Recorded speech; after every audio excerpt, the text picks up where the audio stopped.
नमस्कार। आज हम अंचल का बार बार एक न्यूज़ पूरे प्रखंड में आ रहा है कि अंचल में जो है वो गलत तरीके से कमोबेश काम किया जा रहा है, जिसका एक जीता जागता स्वरूप देखने को आज मिलेगा। यहाँ टोटल पेपर आप देख सकते हैं, यहाँ पे टोटल कागजात रखे हुए हैं और ये इटखोरी धुन्ना मौजा की बात है।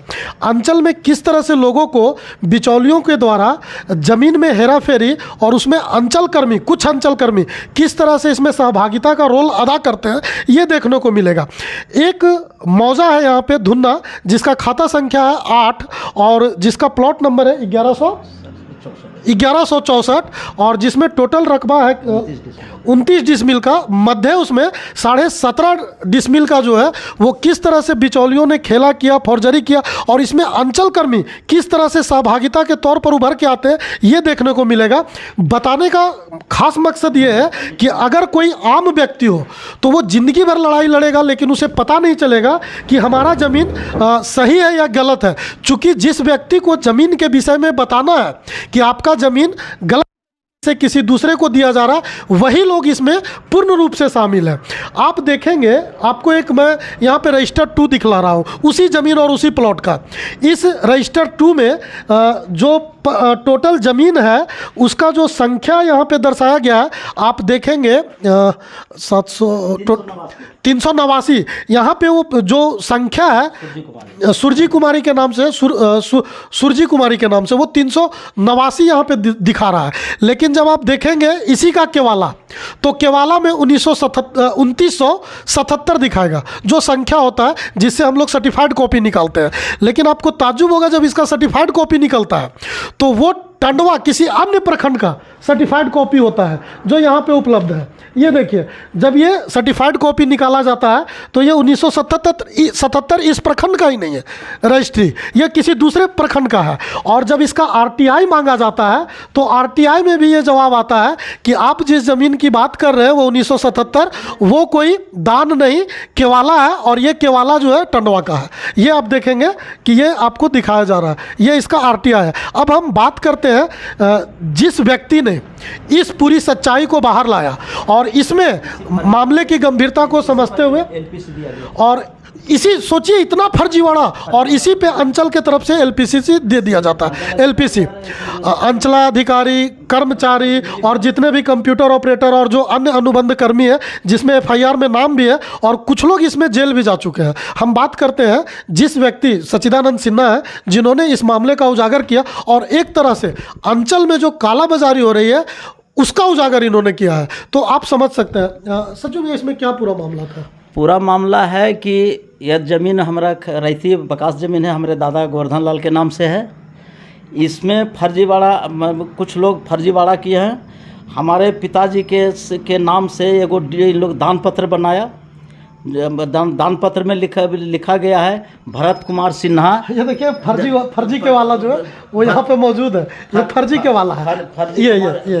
ये देखिए, ये जो है सो दान पत्र दिखाया गया है, हमारे पिताजी के दान पत्र दिए हैं सुरजी कुमारी को, जबकि मेरे पिताजी का नाम भरत लाल है, दादा का नाम हमारा गोवर्धन लाल है। इन्होंने भरत कुमार सिन्हा और गोवर्धन कुमार सिन्हा लिखे हैं। दान पत्र का जो नंबर दिया गया है इसमें डीड में दर्शाया गया है 2977।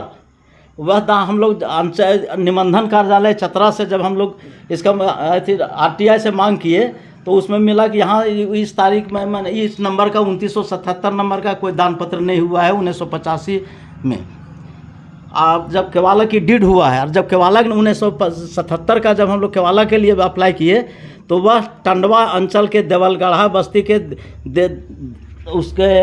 वो है कोई साहू करके है जो है उसके नाम से डीड निकला हुआ है। ये डीड है, नीचे कुछ पेपर भी गिरा है। ये डीड है टंडवा 2977 का डीड हम लोग सर्टिफाइड कॉपी निबंधन कार्यालय से निकाले। इसमें टंडवा अंचल के देवलगढ़ा बस्ती के दिनेश साहू के नाम से ये बिक्री हुआ है और खरीद किया गया है। इस आवेदन हम लोग सब डीसी उपायुक्त महोदय के दिए थी, आपको सीआई साहब, एसी साहब को दिए, एलआरडीसी साहब को दिए, एसडीओ साहब के दिए। जब कोई सुनवाई नहीं हुआ, जनता दरबार में ही हमारे भैया बसंत प्रसाद ने दिया। उसके बाद इस पर भी अगर कोई कार्रवाई नहीं किया गया, उसके बाद हमारे बड़े भैया जो बसंत प्रसाद हैं, उन्होंने ज्वाइंट सेक्रेटरी रेवेन्यू के विभाग के संदीप कुमार के यहाँ आवेदन पूरे कागजात के साथ हम लोग दिए। वो वहाँ से जांच के लिए दिया गया, उनको भेजा गया उपायुक्त महोदय के द्वारा दिया गया एसी को। एसी के तो खाली फॉरवर्ड टू होते चला गया सब जगह। और अंतिम में जो गलत किए हैं अंचल अधिकारी, उन्हीं को जांच मिलता है। जितना आवेदन हम लोग ने दिया है सब उसी राम विनय शर्मा को ही जांच में दिया गया, जो आज तक कोई जांच नहीं हुआ। जब जिनके खिलाफ हमने दिया, प्रूफ दिया, सारे चीज़ हम लोग डॉक्यूमेंट के साथ प्रूफ दिए हैं, उसके बाद भी उन्हीं को जांच दिया जाता है। ये ये सुखदेव तुरी हैं, ये महान हैं। इनका पंजी 2 में आम बात है, इनको हेरा फेरी कर देने का, जमा ऑफलाइन में डाल देना, ऑनलाइन में निकाल देना है इनको करके। ये वो है।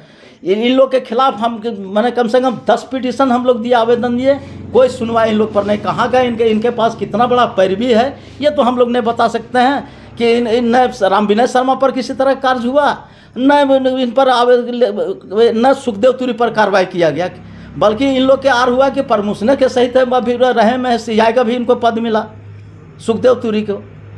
अभी अब थी में इनके ऊपर फिर एक व्हाट्सअप चला, लेकिन इन पर कोई कार्रवाई अभी तक सरकार नहीं कर रही है। नहीं तो कोई किसी तरह का वरीय पदाधिकारी इन लोग पर कोई कार्रवाई करने के लिए। आप गंभीरता को समझ सकते हैं इस केस में। जो जांच अंचलाधिकारी को करना था वो इन्होंने अपनी कागजातों को खुद इकट्ठा किया, फिर एफआईआर होता है। एफआईआर में ये सारा मामला सही पाया जाता है, कुछ लोग जेल जाते हैं। नामजद 8 लोगों पर केस होता है, 9 लोगों पर, उसमें से कुछ लोग जेल गए हुए हैं, लेकिन एक भी अंचलकर्मी, ना अंचलाधिकारी, ना उस वक्त के जो सीआई है वो, और ना ही एक सुमंत राय है जो यहाँ पे अनुबंध कर्मी के तौर पे कार्य कर रहे हैं, और ना ही एक निरंतर कंप्यूटर ऑपरेटर अंचल में, उस पे कोई यानी अंचल कर्मियों को पूरी तरह से बख्श दिया गया है, जबकि ये उनके जांच के अंतर्गत था। और उन्होंने एलपीसी दिया, एलपीसी ही नहीं दिया, जमीन का उन्होंने रजिस्ट्री करवाया, मोटेशन भी किया, आप समझ सकते हैं। लेकिन खुद से अपनी जमीन की लड़ाई इन्होंने अपने से लड़ी, जबकि लड़ना था अंचल को, सही जांच का गलत करना था उनको। तो अगर कोई व्यक्ति, आप समझ सकते हैं कि जिनको जमीन के विषय में विस्तृत जानकारी नहीं है, और वो अगर अंचल, इटखोरी अंचल के भरोसे बैठा है, तो वो कितना बड़ा बाद में धोखा खा सकता है, आप इसकी ये समझ सकते हैं।